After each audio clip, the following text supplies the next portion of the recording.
આપણા લોક સાહિત્યમાં ઘણી બધી લોક વાર્તાઓ છે અને એમાંની એક ચતુરાઈની લોક વાર્તા આજે આપણે કરવાના છીએ અને એ વાતનું નામ છે મામા અને ભાણેજ.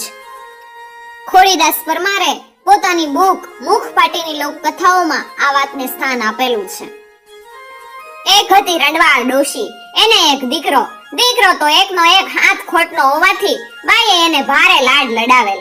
લાડકોડમાં ઉછરેલો હોવાથી કામનો આળસુ ને ફરંદો થઈ ગયેલો. દી બધો ખંભે દંડીકો નાખતોક ને આ શેરીમાંથી ઓલી શેરીમાં ને સીમ પાદર આટા માર્યા કરે, પણ એક હળીના બે કટકા ન કરે. જાત જાતના માણસોની હાયરેન સંગાથે ફર્યા કરે ને ભાટક્યા કરે, એટલે એની બુદ્ધિ ભારે ખીલેલી, પણ કામે કાજે હાવ ખોટો તે ખોટો. 15-16 વર્ષનો માટી, પૈણમાં બે ચોટિયાવા લોહી હોય એટલે ભાયામાં તો ભડ ભાદર જેવો દેખાય, પણ કાઈ કામકાજ તો કરે જ નહીં. દીનો હાથ વાળે નહીં, મોડો હુવે ને દી માથે ચડે ત્યારે જાગે. ઘરમાં કોઈ કામ નહીં અને ધામો. એટલે એક દી ડોશી કે, એલા ભાઈ, હવે તું જુવાન જોત થઈ ગયો છો, તને મોટો કરવા તો મેં મારા હાડકિયાની ગાંગેશું કરી નાખી, નઈત પારકી દાડી કરી અને મારી તો માથાની તુંબલી તૂટી ગઈ. હવે કઈ કામકાજ કર તો મારો પોરો થાય. છોકરાને કામ તો કરવું ગમે નહીં, કામ કરતા તો બળ પડે, ડીલ ગરમરે. એ તો 2 વખત ઘરમાં ગરી જાય, ખાઈ ઘથોડી નડી કાટતોક ને ઘરની બહાર નીકળી જાય. તેવડા જુવાન અને માટીડા ભેળો ભાળીને રમચું ને ગમચું માંડે. બુદ્ધિનો તો ભારે આગવો, એટલે હવ ભેરું બનમાં તો મોરનો મોર જ હોય. ડોશી તો હવે કઈને થાકી, આવડો મોટો ઢગા જેવડો છો તોય કાઈ કામકાજ કરે નહીં અને ખાવા તો પૂરણ જોઈએ. એથી એણે એક દી કંટાળીને કીધું, એલા બુધિયા, તારે કઈ કામકાજ કરવું નથી, દી આખો ભાટકવું છે, મારાથી 2 પેટ ભરાતા નથી. એથી હાલ તને મામાના ઘર મૂકી જાવ, ન્યા મામા તને સીધો દોર કરી દેશે. ઈ તો પારકી માં જ કાન વિંધે, ન્યા કામકાજ કર, તારું ડીલ વળશે. ત્યારે બુધ્યો કે, લે માડી, ઈમાં મામાને ઘીરે શું જાવું થું? તો કે, રોયા અક્કરમી, આવડો હાંડિયા જેવડો છો તોય કોઈ દી એમ છું કે ડોહી ગઢી થઈ ગઈ, ઈથી 2 પૈસા કમાઈને દઉં. કહું છું મામાને ઘીરે જા તો 2 પૈસા તો કમાઈને લાવીશ. ત્યારે બુધ્યો કેતો, તો હાલ માડી, મામાને ઘીરે મૂકી જા. ડોશીને બુધ્યો સાંજકના સમય મામાને ઘેર પોગ્યા. પિયરમાં ડોશીને તો 4 કંધોધર જેવા જબ્બર ભાઈ છે. દરેડતું પિયર, ઘરમાં મેલ્યો માગ નહીં એવું ભર્યું છે. બેન અને ભાણાને જોઈ સૌ કોઈ કે, અરે આવો તમે આવ્યા? તે ડોશી કે, આ તમારો ભાણો છો છે મોટો, ઈને કાઈ કામ ધંધો ખૂટતો નથી, તેમ ચારેય થઈ ઈને ધંધે વળગાડો. ચારે કે, ભલે બોઈન, અમે એના અમારા ધંધોમાં બરોબરનો પલોટી દઈએ. પછી કાઈ? ડોશીને 4 ભાઈ હતા, પાક્કાઈ ચોર. બાર ગાવને માથે ચોરીઓની ખેપું નાખે ને કોઈની પછી તે કોઈનો કરો કે કોઈનો ખપેડો ફાડી રાતો રાત ખાતર પાડીને ભાગી આવે એવા ભરાડી. કોઈ કાંડું ન પકડી શકે એવી સાવચેતી રાખે. એઓએ વિચાર્યું કે ભાણો છે બુદ્ધિશાળી, એને ધીમે આપણો કસબ કોઠે પાડી દઈએ અને આપણે 4 ને ભાણો 5મો. પછી તો ચારેય ભાણાને ચોરીના પાઠ શીખવવા માંડ્યા. ભાણો કે, મામા, આ તો બહુ કેવાય, કોકના ઘરમાં ખાતર પાડવા, પારકો માલ ચોરી લાવો ને પછી ઘરમાં તાગડધીન ના કરવા, ઈ ખોટું થાય, મારે આવું કામ નથી કરવું. મામાએ લાખ કરી, આ ડોશીનું ઘર નથી હો, આયા તો અમે કહીએ એમ જ કરવું પડશે, નકર સારી પૈઠ ઠમઠોરવો પડશે. બિચારો ભાણિયો તો મામાના મારની બીકે સૌ કે એમ કરવા માંડ્યો, પણ મામાઓ ઉપર એને ભારે રીહ ચડી. જરાક મોટો થાવ પછી મામા હારે જોયું જશે. આમ ને આમ 1-2 વર્ષ વીત્યા. એકવાર મામાએ સારું એવું ઘર જોઈ તે ખાતર પાડવાનું નક્કી કરી લીધું. રાતે ડાબી કોર ભેરવ કળકળી ને ચારેય ચોર ભાણો ઉપડ્યા. મામાએ ભાણાને મોર રાખ્યો ને ચેતવતા કહ્યું, જોજે હો, જે હાથ પડે ઈ લઈને કોઈની વાટ જોયા વગર પોબાર થઈ નીકળી જવાનું હો. કે ભાણો કે, ભલે. ચોરે તો પટેલની પછી તે હાથ એકનું ગાબડું પાડ્યું. પછી ભાણાને કે, તારું ડીલ હળવું અને ફરગંટી ખાઈને ભાગી નીકળે એવું છે, માટે પેલા તું મેળે ચડી જા ને બધુંય ફંફોસી જો, હેઠેના પેટી પટારા અમે જોઈ લઈએ છીએ. નવો સવો બનેલો ચોર ભાણો તો મેળીએ ચડીને માંડ્યો હડિયાપટ્ટું કાઢવા. એટલે મેળામાં હંચળ સંભળાણો. હંચળ થતા પટેલ પટલાણી જાગી ગયા. પટેલ કે, સાંભળ્યું કે મેળે હસળ જેવું લાગે? પટલાણી કે, છો, તમને તો બસ હંગાણી કરેડો જ ભાળે એવું લાગે હશે, ઉંદર બુંદર તે હડિયાપાટું કરતા હશે. પટેલ તો ખાટલામાં બેઠા થયા. પટલાણી કે, શું છે, હુઈ જાવ ને હુઈ. પટેલ કે, લ્યો હુતા, જે હોય ઈ ઓલે ઉપર વાળો જાણે, એમ કઈ ખોખારો ખાઈને હુતા. મેડે ચડેલા ભાણાને જો નક્કી પટેલે મન ભાળી લીધો. નકર ઉપરવાળો જાણે એમ બોલે નહીં, ઈ તો હેબતાઈ ગયો. પણ તરત ગળું ખૂંખારીને કે, પટેલ ઈ હું ન જાણું. જાણે ઓલા 4 જણા જે ઘરની કોઠી પાછળ બેઠા. આટલું કેતોક ને ધબ્બ કરતો મેડેથી પડતોક ને ગાબડામાંથી હરતોક ને રમરમતી ધડી કાઢીને પોબારા ગણી ગયો. જાગેલા પટેલ પટલાણીએ તો દેકારો કર્યો ને કોઠી પાછળ હંતાયેલા 4 ચોર પકડાઈ ગયા. ભાગતો ભાણો મનોમન વિચાર કરે, મામાઓને તો ઝાલી લીધા હશે. ચોરી ચપાટી કરવા માટે એમણે મને સારો એવો પૈજવો અને હેરાન કર્યો. હવે ઈ મામાને પણ પાઠ ભણાવી દઉં કે હા ભાણોય મળ્યો તો કાઈ. ભાણો તો વાજો વાજ પોતાની મામીઓ પાસે આવ્યો ને કટાણું મોઢું કરીને કે, મામી મામી ભારે થઈ. 4 મામા પકડાઈ ગયા. એને છોડાવવા હોય તો એક જ ઉપાય છે, 50 રૂપિયા રોકડા આપો. દરબારી થાણે વાજો વાજ પોગી જવાનું હોવાથી તમાર ન્યાથી સૌથી હારામાં હારી જે ઘોડી હોય ઈ છોડી ગયો એટલે જટ પોગીને સૌને છોડાવી લાવું.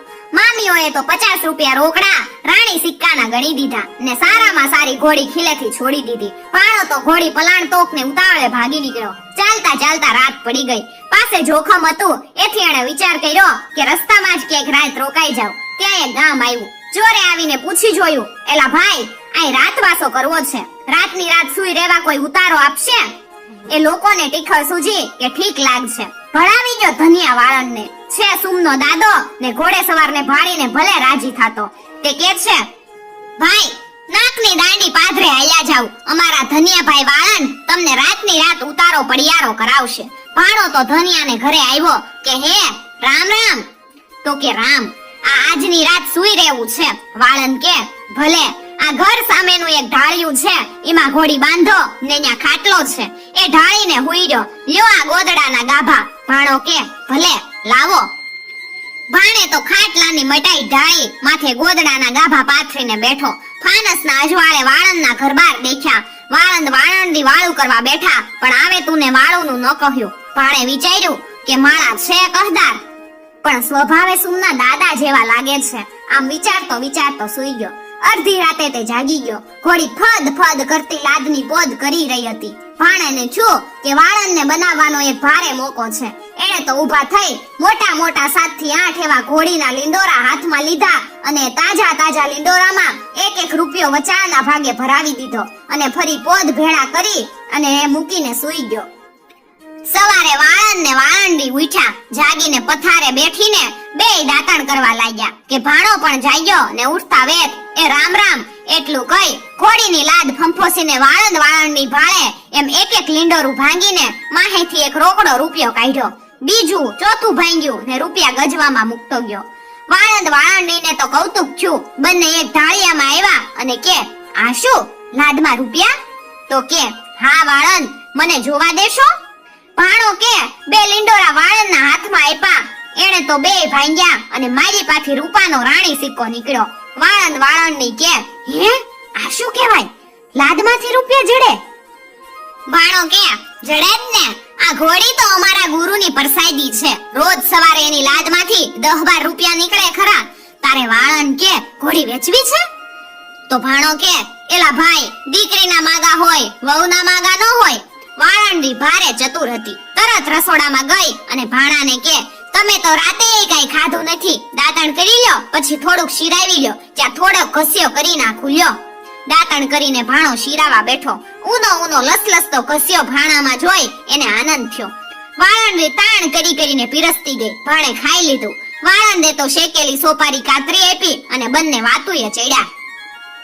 વાળંદી ભાણાને કે અમે છડે છીએ છીએ. તમારા ગુરુની પ્રસાદી ઘોડી જો અમને આપો તો અમે એની પૂજા સેવા કરીએ. તમે કોઈ એટલા રૂપિયા આપીએ. ભાણો કે ઈ નો બને.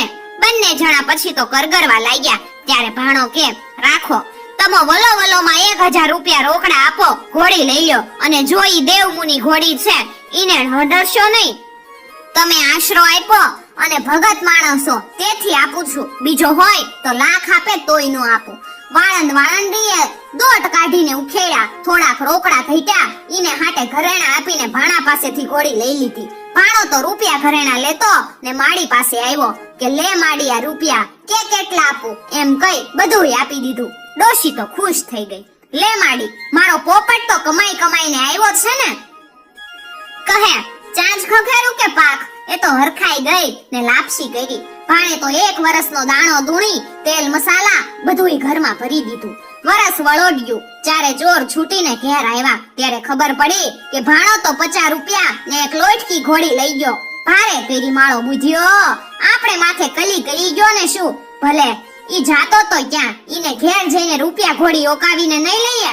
ચારેય ભાઈઓ તો બેનના ઘેરે આવ્યા. બુધિયાને ચેતા મળી ગયા કે મામા વઢશે અને લાગ પડશે તો ઠમઠોરશે પણ ખરા. મામાએ તો બેનને દેખતા ભાણાને ખૂબ ઠપકો દીધો. પછી રાતે પાદર લઈ જઈને ભાણાને હારી પટનો ઠમઠોર્યોય ખરો. ભાણો તો ડાયો થઈને કે, મામા એકવાર ભૂલ થઈ, હવે આવું કોઈ દી નહીં કરું. તમો તો અમાર શ્રી મામા છો, છોરું કછોરું થાય, માવતર કમાવતર ન થાય. આવ્યા છો તો હવે બે રોકાઈ જાવ. બીજે દી મામાને તો તાણ કરીને માં દીકરે રોકી રાખ્યા. બપોરમાં ડોશીએ ચૂરમાના લાડવા કર્યા. ભાણાએ તો લાડવામાં ડોશીની જાણ બહાર ગાંજો ધતુરો ને એવી જેવી કઈ કેફી દવા ભેળવી દીધી અને સૌને તાણ કરીને ખવડાવ્યા. ખૂબ ખાવાથી મામાને બરોબર ધ્યાન ચડ્યું એટલે બધાયની એક એક મૂછ મૂંડી, ચોરણા સિવાયના લુગડા કાઢી, આખે ઢીલે ચૂનો ચોપડી તે વાજો વાજ મોસાળ આવ્યો. મામીઓ પાસે આવીને કે, મામી એ મામી ઉઘાડો તો મામીઓ કે, અતાણે કોણ છે? ભાણો કે, ઈ તો તમારો ભાણો. મામીઓ ખીજાણી, કેમ ટેળો છે ભાઈ ગઈથી? ત્યારે ભાણો કે, પ્રથમ પોરે મને સપનું લાંજ્યું કે એમાં આઈ મેલડી દેખાણા અને મને કીધું કે તારા મામાઓ નકરા પાપના જ પોટલા બાંધે છે, ચોરી ચપાટી કરે. એથી તમારે ઘરે અડધી રાતને ટાણે કટાણે મામલિયા ભૂત આવીને ખડકીએ સાથ દેશે, માટે ઉઘાડશો નહીં, જાગતા રહેજો. બસ આટલું કામ હતું. આટલું કેતો ને અંધારામાં ઓગળી ગયો. રાત પડતા મામાઓનું ઘેન ઓછું થઈ ગયું. એકબીજાનો પૈંડ જોતા લાગ્યું કે કામ માતરી ભાણાના છે. ભારે કરી. હવે રાતો રાત ભાગો, રાત છે ત્યાં ઘર ભેળા થઈ જાય. ચારેય માર કરતા મોટા ભળકડે ઘરે આવી પહોંચ્યા. ઘરે આવીને સાદ ઉપર સાદ પાડ્યા, પણ ડેલો કોઈ ઉઘાડે તારે ને. સૌની ઘરવાળી છોકરાએ તિરાડમાંથી જોયું તો મામલિયા ભૂત, ધોળી કાયા, અર્ધી નગન. આવા ભૂતને ભાળીને બાયુ છોકરાએ દેકારો મચાવ્યો. અડખે પડખેના પાડોશી જાગી ગયા. ગામ આખું દોડીને આવ્યું. અંતે મામાની તો ભારે ફજેતી થઈ ગઈ. મામા તો 1 અઠવાડિયું ઘરની બહાર ન નીકળી શક્યા. પણ એ જ વખતે નક્કી કર્યું કે ભાણે બહુ હોશિયારી કરી, પણ હવે તો એને બરોબરનો પાઠ ભણાવી દેવો જોવે. 12 મહિના જવા દઈ મામાએ પોતાની બેનને સંદેશો મોકલાવ્યો કે ભાણા માટે એક સારી કન્યા ગોતી છે. કન્યા દેખાડવા ભાણાને લઈ જવા અમે આવશું. પછી તો એક દી સવારે ચારેય મામા આવ્યા અને કન્યા બાબતની વાતો કરી. બેન તો રાજી થઈ ગઈ. ભાણાને કઈ પણ ગવે ન ગયો. ઉનાળાની રાતે વાળું પાણી કરી વાતુના ગપાટા હાંકતા સૌ મોડા સૂતા. ચારેય મામા એવું નક્કી કરીને આવેલા કે ભાણો સૂઈ જાય ત્યારે ખાટલા સાથે બાંધી ખાટલો ઉપાડીને છેટેની વાવમાં પધરાવી દેવો. જે જાય જંતરના ઝારા વગાડતો. ભાણો તો સૂતા ભેગો ઘસઘસાટ ઊંઘી ગયો એટલે ચારેય મામા ઉઠ્યા. ભાણાને ખાટલા સાથે બાંધી ખાટલો ઉપાડીને ભાગ્યા. થોડેક જતા ભાણો જાગી ગયો, પણ છાનો માનો ખાટલામાં પડ્યો ગયો. ચારેય મામા તો ભાણાના ખાટલાને ઉપાડીને ડુંગરવાળામાં લઈ આવ્યા. ઉનાળાની રાત ને આવડો બધો ભાર ઉપાડીને આવ્યા એથી સૌ ભારે તરસ્યા થયા. ખાટલાને રસ્તાને કાંઠે મૂક્યો ને મનમાં વિચાર્યું કે હવે ઈ ક્યાં ભાગીને જવાનો, ભલે ખાટલો અહીં પડ્યો. ચારેય જણા એક સાથે જ પાણી પી આવીએ. ખૂબ તરસા થયેલા મામાઓ રાતના અંધારે પાણીની ગોત કરવા ચાલ્યા ગયા. ભાણો તો ખાટલામાં બંધાયેલ અવસ્થામાં પડ્યો વિચાર કરે, હવે છૂટાય કેમ કરી. ત્યાં ગાડ બકરાના વાઘને લઈ ચરાવા જતા ભરવાડનો અવાજ એને કાને પડ્યો. અવાજ સાંભળતા જ ભાણે રાયડું નાખવા માંડી. એ મારે નથી પવણવું, પરાણે બાંધીને મને શીત પરણવા લઈ જાવ છો, એ મારે નથી પરણવું. ભરવાડ બિચારો વાંઢો હશે, હાથે આંડલા કરતો હશે. એણે આ નથી પરણવું, છોડો, નથી પરણવું એવું બધું સાંભળ્યું અને ભાણા પાસે આવ્યો. ત્યાં તો ભાણો તાણીને બોલવા માંડ્યો, નથી પરણવું, છોડો, મારે નથી પરણવું. ઓલા ભરવાડને છું, મારે પરણવું તો કોઈ પરણાવતું નથી ને આને કોક બાંધીને પરણાવવા લઈ જાય તો આને પરણવું નથી. આ તો કેવો ન્યાય. ઈ તો ભાણાના ખાટલા પાસે આવ્યો ને કે, એલા ઈ પરણવા વાળો કીનીનો છે. ત્યારે ભાણો કે, અરે ભલા ભાઈ, મારે પરણવું નહીં જ અને મને ઓલા સૌ પરણાવવા લઈ જાય. ઈ સૌ પાણી પીવા ગયા, હમણાં આવવા જોવે. ગોવાળ કે, એલા માટી, તારે જો નો જ પરણવું હોય તો મને પરણવા દે ને. ત્યારે ભાણો કે, ના કોણ પાડે છે, પણ હાટામાં તું મને દે શું? તો ભરવાડ કે તું માંગી આપું, જો મારા હાથ જ પીળા કરાવી દેતો હો ને તો. ભાણો કે આ તારા ઘેટા બકરાનું વાઘ મને આપીશ? ભરવાડ કે હોવે, તું પરણાવી દે તો જા આપ્યા. ભાણો કે કાઈ એમને એમ થોડું પરણાય છે, મારા હાટે તારે પરણવું હોય તો આ ખાટલે મને બાંધી લઈ જાય છે, ત્યાંથી પેલા છોડી નાખ, પછી તું લુગડા પહેરીને ખાટલે બંધાઈ જા. તારે કાઈ બોલવું ચાલવું નહીં, એટલે મને પરણાવનારા ને હું જ છું એમ ધારીને તારા 4 ફેરા ફેરવી દેશે, એટલે આવ ને. તો ભરવાડ કે ભલે. ગોકળીએ તો ઉછરંગમાં અને ઉછરંગમાં ભાણાને ઝડપથી છોડી નાખ્યો. એના લુગડા પહેરી લીધા, ભાણે ગોકળીના પહેરી લીધા ને એણે તો ગોકળીને ખાટલામાં બાંધી દીધો અને એનું વાઘ હાકી તક તક તક તક તર કરતો હાલી નીકળ્યો. મામા પાણી પીને આવ્યા, જોયું તો ભાણો હજી મૂંગે માતર બંધાઈને પડ્યો છે. સૌએ તેને ઝડપ કરતો ઉપાડ્યો ને પાણી પીવા જે વાવે ગયા હતા ત્યાં આવીને ઉપરથી જ ખાટલાને વાવમાં ભૂસનારો ફેંક્યો. ખાટલો ફેંકાતા તો ગોકળીએ દેકારો મચાવ્યો ને મામાઓએ મુઠ્ઠીઓ વાળીને ઘર ભેગા ખેતાળી મેળ્યા. થોડાક દિવસ ગયા, મામા તો બેનના ઘરે ખબર અંતર પૂછવા આવ્યા કે કેમ છો કેમ નહીં. ત્યાં તો મામાએ ભાણાને મોટું ઘેટા બકરાનું ટોળું હાકીને આવતો ભાળ્યો. ભાણાને તો કાઈ પાણોય પડ્યો નથી, હે ને ટચકારા કરતો વયો આવે. મામા કે એલા ભાણા, તું તો ઓલી વાવમાં ગયો હતો ને, આ બધુંય ક્યાંથી લાવ્યો? ત્યારે ભાણો કે મામા, કહેવત છે ને કે મરજો કટંબી ને જીવજો મોહાળ. તમો ચારેય મારા માટે શું નથી કર્યું? ઘણું ઘણું કર્યું છે. તમો મને ઓલી વાવમાં ફેંકીને આવ્યા, ઈ વાવમાં એક કાળિયો ભૂત રહેતો હશે. હું તો ઈ વાવમાં પડ્યો એટલે ભૂતે મને ખાટલેથી છોડી મૂક્યો ને પછી મને કે તું મારી હારે બાજ, નકર બાંધનારું દે. અને મેં તો પછી એની હારે બાંધવાનું શરૂ કર્યું. બાથમ બાજ ઢીકા પાટું મારીને એને મીણ ભણાવી દીધો, એટલે એને મને આ ઘેટા બકરા આપ્યા. જો કોઈ બળાતા માણસો ત્યાં જાય એને ઝંઝેડી નાખે તો નાગ પદમણ્યું જેવી ભેહું એને આપે એમ છે. મામા કે ભાણા, એવું હોય તો અમે જઈ ચારેય થઈને કાળિયા ભૂતને તો ઝંઝેડી જ નાખી ને. ત્યારે ભાણો કે મામા, કાઈ એમ ને એમ ન જવાય. માણસને ભાળીને તો એ કાળિયો ભૂત પતાળમાં વયો જાય છે, પણ રાતને વખતે તમોએ મને જે રીતે ફેંક્યો હતો ઈ જ રીતે જાય તો જે બાંધવા આવે બાય, નકર નો આવે. મામા કે ભાણા, આજ કામ થતું હોય તો કાલ, અને આજ રાતે જ આપણે સૌ ઉપડીએ. અને મામા ભાણેજ એક મોટો માચડો ખાટલે ઉપાડીને રાતને હમે એ ભૂત વાવે આવ્યા. પછી તો વાવને કાંઠે જ ખાટલો રાખીને ભાણાએ ચારેયને ખાટલા હારે કસ કસાવીને બાંધી દીધા. વાવને કાંઠે ઊભા રહી જેટલું જોર હતું એટલું કાઢીને ખાટલાને વાવમાં ધકેલી દીધો ને કે મામા આવજો, કુંઢિયું દાયડમ ને નવચંદરિયું ભેહું લાવો તો અમને બતાવજો. એમ કઈ દોટ કાઢીને ભાણો ભાગ્યો ઘર ભેગો થઈ ગયો. ચારેય મામા તો ગયા તે ગયા, તે પછી કોઈ દિવસ ભાણાને કંદડવા ન આવ્યા. મિત્રો, આવી જ બીજી લોક વાર્તાઓ સાંભળવા માટે ચેનલને જરૂરથી સબસ્ક્રાઇબ કરી સાથે આપેલું બેલ આઇકોન પ્રેસ કરજો, જેથી આવનાર નવા વિડિયોઝની નોટિફિકેશન સૌથી પહેલા તમે મેળવી શકો.